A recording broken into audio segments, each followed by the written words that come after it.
বাবা যতগুলো চাবুকের আঘাত তোমার গায়ে করেছে ততগুলো চাবুক আমি আমার গায়ে মারবো।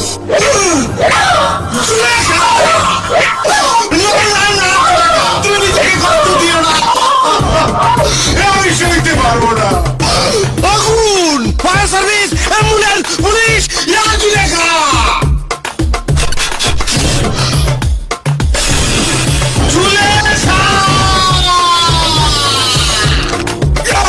প্লিজ না, আমার শিশে আগুন!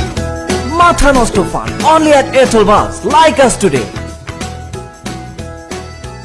ওনার বুকের এক্সরে দেখে পরিষ্কার বোঝা যাচ্ছে উনি ব্রেইনে আঘাত পেয়ে স্মৃতি হারিয়ে ফেলেছেন। বাবা, আমি কে? মা, আমি কোথায়? শেরিন বোন আমার, আমি তোকে চিনতে পারছি না কেন? মা, সুরভি আমার কবে হলো? এই ডাক্তার, আমার কিডনি ঠিক আছে তো? আমি কাউকে চিনতে পারছি না কেন?